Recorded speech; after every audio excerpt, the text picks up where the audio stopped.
नमस्कार दोस्तों। दोस्तों, आज जिस स्टॉक की मैं चर्चा करने वाला हूं ना दोस्तों, उसमें बहुत बहुत ज़्यादा कमेंट्स लगातार आ रहे थे। और मैं हमेशा ये बात कहता हूं कि भाई अगर आप कमेंट्स लिखते हैं तो उसको मैं पढ़ता हूं और उन स्टॉक्स के ऊपर चर्चा करने की कोशिश करता हूं। लेकिन होता ये है दोस्तों, जब तक उस स्टॉक स्पेसिफिक के ऊपर बहुत ज़्यादा क्वेरीज नहीं आती तब तक उसके ऊपर वीडियो मैं नहीं बनाता, क्योंकि ऑलरेडी बहुत सारे स्टॉक्स ऐसे पेंडिंग होते हैं जिसके ऊपर वीडियो बनाना ऑलरेडी रहता है।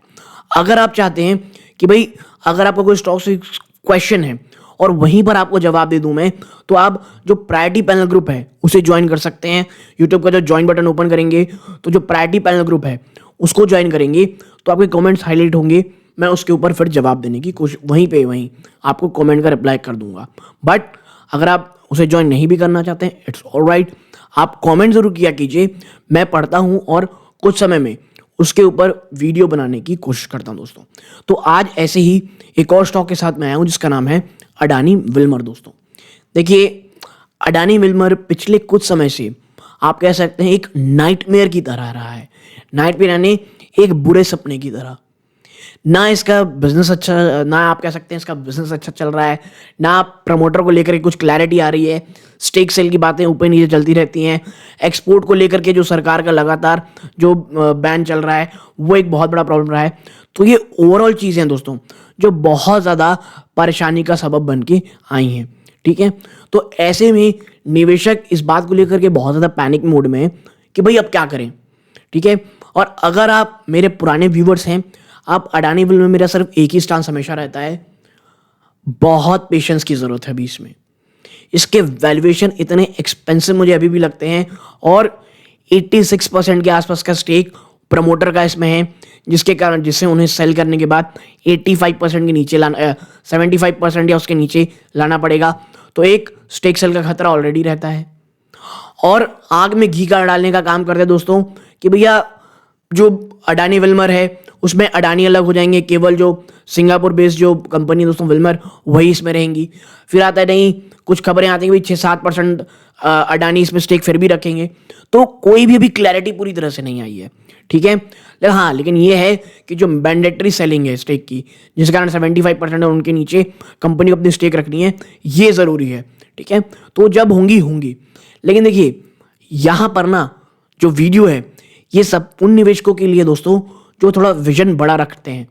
मैं हमेशा कहता हूँ बड़ी पिक्चर देखेंगे आप, बाजार में कमाने की ज़्यादा आप कह सकते हैं चांसेस रहेंगे। देखिए पिछले कुछ समय में कुछ स्टॉक्स की मैं अगर चर्चा करूँ, मैं हमेशा कहता हूँ भैया हमने हेरिटेज फूड के ऊपर बहुत ज़्यादा बात की। हमने आप कह सकते हैं IRFC के ऊपर तो खैर बात बहुत ही ज़्यादा की और IRFC में हर कोई बात कह रहा था। ठीक है, और भी ऐसे बहुत सारे स्टॉक्स हुए हैं जब निचले स्तरों से थे। ग्लैंड फार्मा जब हम चर्चा कर रहे थे तब कह सकते हैं लोग डरे हुए ज़्यादा रहते थे। और एक स्टॉक जिसकी चर्चा अब मैं बिल्कुल भी नहीं करता हूँ और निवेशक का भूल चुके होंगे, लेकिन एक समय मुझे ऐसा लगता है कि मैंने जितने वीडियो के उस स्टॉक के ऊपर बनाई हैं बहुत कम लोगों ने बनाई होगी। वो है दोस्तों OFSS, ओरेकल फाइनेंशियल सर्विसेज। लगातार उसके ऊपर वीडियो बनाई थी जब वो स्टॉक अब मुझे लगता है 3000 और 3200 इसके आसपास लगातार वो ट्रेड करता था। मैं कह रहा था भैया एक्यूमुलेट कीजिए, डिविडेंड भी बहुत अच्छी देती है कंपनी का, आप कह सकते हैं कैपिटल गेन भी बहुत अच्छी देती है। और भैया पिछले कुछ दिनों में स्टॉक एक दिन में 27% रिटर्न एक दिन में दिया है वो। तो मैं हमेशा इसीलिए कहता हूँ, मैं ट्रेड की बजाय ना लॉन्ग टर्म में ज़्यादा बिलीव रखता हूँ।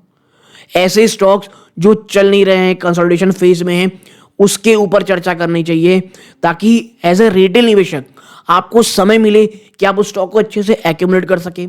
ITC एक बहुत अच्छा एग्जांपल था, हम जो अक्सर चर्चा करते आए हैं।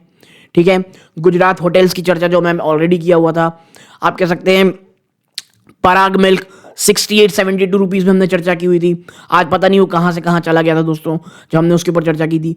तो ऐसे स्टॉक जो बीटन डाउन है और निवेशक के पास शायद 2-4-6 महीना साल भर है उसे एक्यूमुलेट करने का, बाजार आपको इतने रिटर्न देगा ना आप सोच भी नहीं सकते।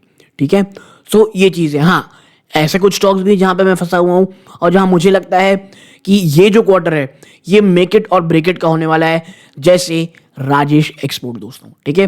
तो इस वीडियो में उन स्टॉक्स पर चर्चा नहीं करने आया हूं मैं यहाँ पे अडानी विल्मर की, क्योंकि देखिए अडानी विल्मर ने कब रिजल्ट आने वाला है इसके ऊपर नोटिफिकेशन दी है, और सबसे इंपॉर्टेंट चीज उन्होंने अपने बिजनेस अपडेट भी दिए हैं, तो उससे आपको समझ में आएगा कि भैया प्रॉब्लम क्या है। और प्लीज अगर आप वाकई में सीरियस अडानी विल्मर के वीडियो के लिए, स्टॉक के लिए, वीडियो को पूरा जरूर देखिएगा, ठीक है। तो अब सीधा लेके चलता हूं सेकंड पार्ट की तरफ। लेकिन गाइस अगर चैनल में पहली बार आए हैं प्लीज सब्सक्राइब जरूर कीजिएगा। आप ऐसा करते हैं दोस्तों, चैनल की ग्रोथ होती है, बहुत बहुत मोटिवेशन मिलता है। तो चलते हैं सीधा अब वीडियो के सेकंड पार्ट की तरफ। तो देखिए दोस्तों, जब मैं वीडियो रिकॉर्ड कर रहा हूं ना, लगभग 12:30 बज रहे हैं, ठीक है। स्टॉक एक 350 रुपए का जो लेवल है ना, उसके नीचे आ गया है, ठीक है। कितने? 350 का जो लेवल है उसके नीचे स्टॉक ट्रेड कर रहा है, ठीक। तो एक चीज समझिए कि रिजल्ट्स आने से पहले लगातार बिकवाली का दौर है, और जो कंपनी ने Q3 के अपडेट्स दिए, ये उसका भी आप कह सकते हैं एक साइड इफेक्ट हमको यहां पे देखने को मिल रहा है, ठीक। तो 350 के नीचे अगर क्लोज देता है दोस्तों ये, तो वाकई में एक आप कह सकते हैं चिंता का विषय हो सकता है कि भैया टेक्निकली स्टॉक बहुत ज्यादा वीक हो जाएगा, ठीक है। लेकिन हम यहाँ कोई बहुत शॉर्ट टर्म चर्चा करने तो आए नहीं है, हमारा जो विजन है वो एज अ लॉन्ग टर्म है। और जानना ये है इस वीडियो में दोस्तों, जो मैं फिर से रिपीट कर दूं कि भाई आखिर प्रॉब्लम क्या है इस क्रक्स में, इसमें प्रॉब्लम क्या है जो ये जो स्टॉक है लगातार बार बार गिरावट दिखा रहा है, ठीक है। तो अभी देखते हैं, कुछ चीजों की चर्चा हम ऑलरेडी कर चुके हैं। यहां पर हम जो Q3 के अपडेट्स आए हैं रिजल्ट के बेसिस पे, प्योरली ये चर्चा यहां पे होगी, ठीक है। आप सबसे पहले यहां पे देख लें भाई कि जो नंबर आप यहां पे लिखा हुआ है दैट 31 जनवरी को दोस्तों कंपनी अपना रिजल्ट दिखाने वाली है। कितना? 31 जैन को कंपनी अपना नंबर्स पेश करने वाली है। तो 31 जनवरी से पहले अगर आप अडानी विल्मर में निवेश कर रहे हैं तो मैं एक बार फिर आपको बता दूं कि भैया ये सोच समझ के निवेश करें कि नंबर्स अगर खराब आएंगे या अच्छे आएंगे तो उसी के हिसाब से, और आप मेंटली भी उसी तरह प्रिपेयर हैं। क्योंकि फिर होता यह है कि आप क्वार्टरली नंबर से पहले निवेश तो कर लेते हैं और ये भूल जाते हैं कि भी अगर क्वार्टरली नंबर्स अगर खराब आए तो फिर एक भयंकर गिरावट हो सकती है, अगर अच्छा है तो वहां से रैली भी हो सकती है। लेकिन अगर ऑलरेडी वो रैली प्राइस इन हो जाती है आपके स्टॉक प्राइस में, फिर कोई बहुत बड़ी तेजी का स्कोप नहीं रहता। तो ये बहुत ही मामूली चीज लग रही होगी आपको सुनने के लिए, लेकिन कई लोग इस पर बिल्कुल ध्यान नहीं रहते हैं और फिर सिर्फ और सिर्फ फंसने का काम करते हैं दोस्तों। अब आते हैं मेन मुद्दे के ऊपर, जो एक entire as a investor mindset का जो आप कह सकते हैं इंसान है, उसे ये जरूर पार्ट को देखना चाहिए। अब देखिए कंपनी ने अपने जो क्वार्टरली अपडेट दिए हैं बिजनेस में वो क्या है, तो देखिए कंपनी लगातार बढ़ रही दोस्तों, इस क्वार्टर में बढ़ी है। और सबसे बड़ा इसकी बढ़ोतरी का कारण क्या है, जो लगातार पेनिट्रेशन बढ़ा है ना दोस्तों पैकेज्ड ऑयल और फूड में दोस्तों, ठीक है। पैकेज्ड ऑयल और फूड में जिस तरह से कंपनी ने अपने आप को बढ़ाया है वो बहुत फायदेमंद रहा है, ठीक है। आप देखें जो ब्रांडेड ऑयल और फूड है दोस्तों, कंपनी को बहुत ज्यादा बेनिफिट हुआ है किस चीज से, भैया डिमांड जो बढ़ी ना फेस्टिव और वेडिंग सीजन से, जिसके कारण recorded best ever volume during the quarter. जी हां, बेस्ट एवर वॉल्यूम, यानी वॉल्यूम में बहुत शानदार जंप देखने को मिला है कंपनी को। लेकिन growing over a strong base quarter, जो रूरल सेल्स रही वो बहुत मजबूत रही, और ये चीज मुझे पर्सनली बहुत अच्छी लगी। क्योंकि देखिए जो HUL का नंबर्स है ना, वहां पे जो सबसे बड़ी डिसअपॉइंटिंग चीज रही है वो यही रही है कि भैया रूरल डिमांड नहीं दिख रही है, ठीक है। और फॉर ब्रांडेड स्टेपल्स, ठीक है।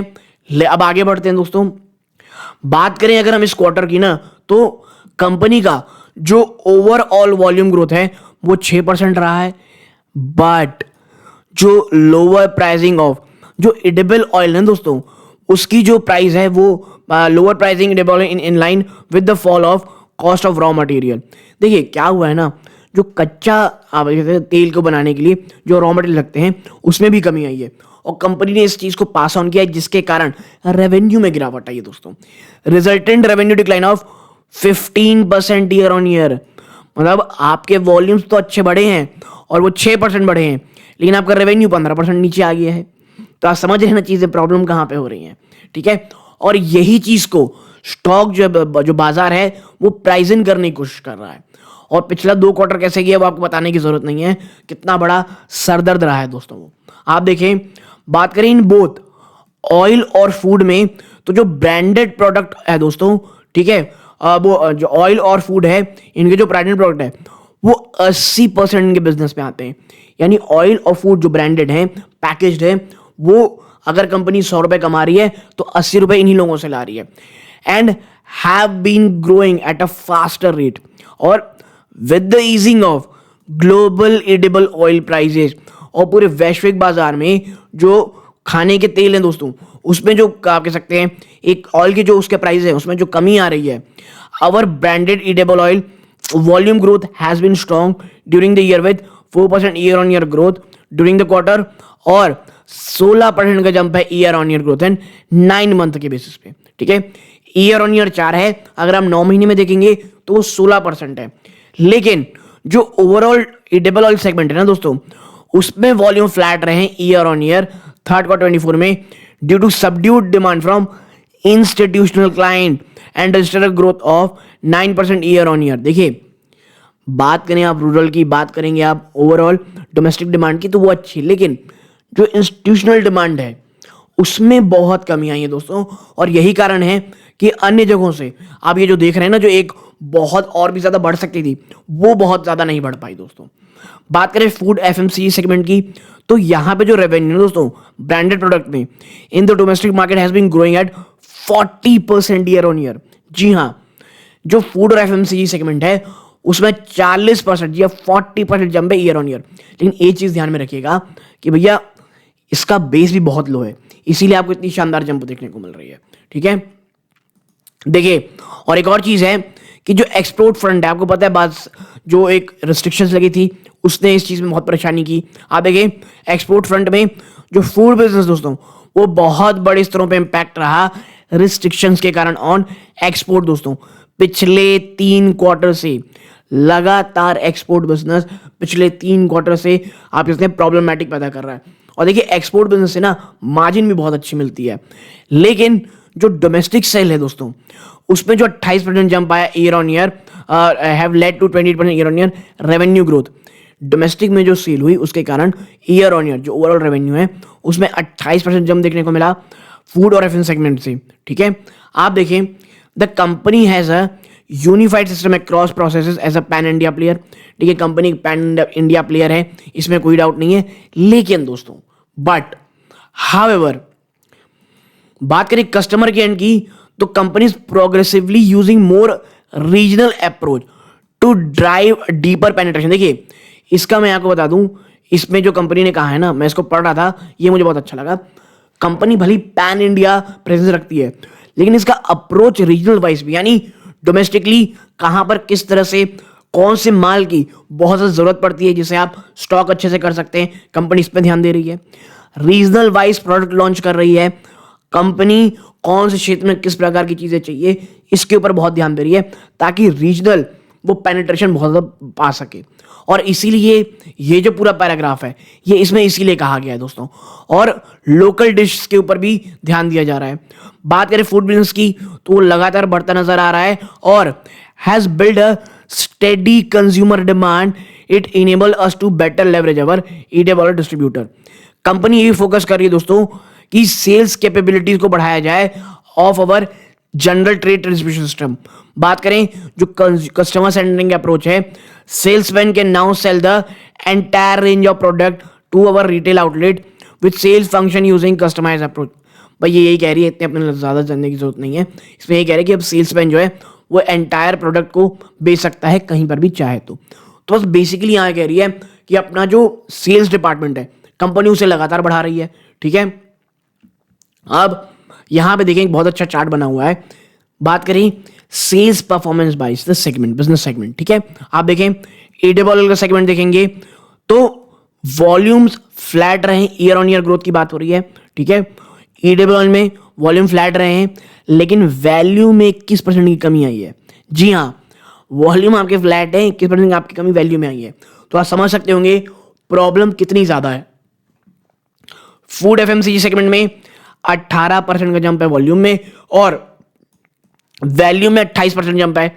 ये एक बिजनेस है जिससे मुझे लगता है एडिबल ऑयल में जो कमी आई उसे बहुत हद तक, देखिए बहुत हद तक जब मैं कह रहा हूं तो आप एक समझिए ये ओवरऑल रेवेन्यू का 20% ही है, तो बहुत हद तक कोशिश की है कम करने की।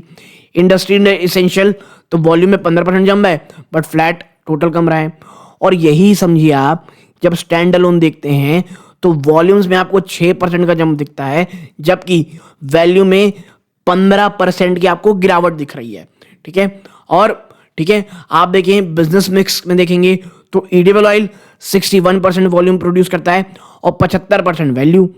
फूड एफएमसीजी वॉल्यूम का 17% है और उसका 10% है। तो आप समझिए कि जो रिजल्ट आने वाले शायद ये उतने ज़्यादा आपको अच्छे न लगे, लेकिन देखिए पिछले कुछ क्वार्टर हमारे लिए कोई बहुत ज़्यादा अच्छे नहीं गए, तो शायद पिछले क्वार्टर से हमको कुछ अच्छा देखने को मिल जाए।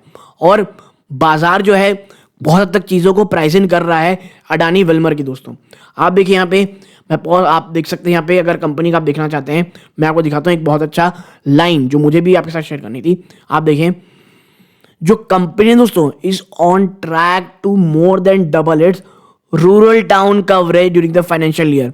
देखिए कंपनी का जो रूरल को लेकर के अप्रोच है वो बहुत ज़्यादा एग्रेसिव है और कंपनी सोच रही है कि जो हमारी प्रेजेंस है हम उसे दुगना कर लें, किससे, इस फाइनेंशियल ईयर में जो अभी 13,000 टाउन है वो to 30,000 plus rural town by the end of financial year. ठीक है, 30,000 से ज्यादा रूरल एरिया के डिमांड्स में कंपनी अपने को देखना चाहती है। The throughput of the new outlet will gradually increase in the coming years. The company is also increasing its digital efforts to improve the fill rates. दोस्तों कंपनी लगातार जो डिजिटली अपना जो प्रेजेंस है वो लगातार बढ़ा रही है। और मैं आपको एक डिस्क्लोजर दे दूं कि मैं बहुत सारे जो प्रोडक्ट हैं इसके ऑनलाइन ही मंगाता हूं दोस्तों। ठीक है, तो मुझे ऐसा लगता है कंपनी ऑनलाइन में जो आप कह सकते हैं अपनी जो प्रेजेंस है वो लगातार अच्छे तरीके से बढ़ा रही है। बट मैं ये भी कहूँगा कि आप कह सकते हैं जो मैरिको की जो एडिबल ऑयल्स हैं वो बहुत ज़्यादा ईजिली और बहुत अच्छे से अवेलेबल हैं कंपेयर टू फॉर्च्यून। दोस्तों मैं एडिबल ऑयल में कच्ची खाने की बात नहीं कर रहा हूँ, मैं जो एडिबल सरसों का आप कह सकते हैं जो सोयाबीन ऑयल होता है, अन्य प्रकार के ऑयल्स होते हैं, वो मुझे लगता है कि वो मैरिको ने सफोला प्रोडक्ट जिसका है वो जिस तरह से अपने आप को बनाया है वो कहीं ज़्यादा अच्छा है फॉर्च्यून से। दोस्तों ठीक है, आप देखिए कंपनी कुछ नए ब्रांड कैंपेन शुरू किए हैं, अक्षय कुमार जिसमें है, बट दिस एंड दैट। ठीक है, the export of the branded product particularly in food is big opportunity at the back of large Indian diaspora. We have recently started capturing the opportunity with a dedicated export team to set up distribution channel. और देखिए आप एक बात समझिए, ये जो export का जो प्रॉब्लम है, ये जो एक्सपोर्ट के इशू है, जब ये सॉल्व हो जाएंगे ना, जिस दिन ये सॉल्व हो जाएंगे आप देखिएगा एक बहुत बड़ा मार्केट जो आप कह सकते हैं जिसका ह्यूज पोटेंशियल है, जो भी कुछ चीजें गुजर रहा है, क्योंकि यहाँ पे लिखा है Indian diaspora all over the world जा चुका है दोस्तों। और आप देखें the company has been adding new market, और अब जो इनके जो ब्रांडेड प्रोडक्ट हैं ये 38 कंट्रीज अक्रॉस 6 कॉन्टिनेंट अवेलेबल हैं दोस्तों। तो आप समझिए कि जो लार्जर पिक्चर है वो प्रॉब्लमेटिक नहीं है। प्रॉब्लम मुझे सबसे कंपनीज के पहले तो इनके वैल्यूएशन जो मुझे अभी भी सही नहीं लगते, दूसरा है दोस्तों ये जो एडिबल ऑयल का ओवरऑल जो मार्केट है जो एक थोड़ी प्रॉब्लम इश्यू से गुजर रहा है वो, और last but not the least दोस्तों जो आप कह सकते हैं जो कंपनी है दोस्तों अडानी विल्मर की, उसको लेकर के जो इशू है कि भैया रखेंगे कि बेचेंगे, जो आप कह सकते हैं प्रमोटर को लेकर के बातें, तो ये ओवरऑल चीजें मिल करके एक बहुत बड़ा इशू जनरेट कर रही हैं। बट मुझे लगता है इस अपडेट के बाद अगर आप थोड़े लॉन्ग टर्म के इन्वेस्टर होंगे तो आपको समझ में आएगा क्या इशू है। जो एक मार्जिन है, जो एक बहुत बड़ा प्रॉब्लम अडानी विल्मर के सामने पेश हो रहा है, वो जब तक रिजॉल्व नहीं होगा, जब तक एक्सपोर्ट बिजनेस पूरी तरह से कह सकते हैं जंप ऑन नहीं होंगे, तब तक कोई बहुत बड़ी राहत मिले कंपनी को, ऐसा मुझे नहीं लगता। तो आप अगर हम निवेश की सोच रहे हैं प्लीज 10 बार सोचें। तो आप यहां तक जुड़े रहे, अपना कीमती समय दिया, इस बात का बहुत बहुत धन्यवाद दोस्तों। ये इस वीडियो का अंत है। जय हिंद दोस्तों।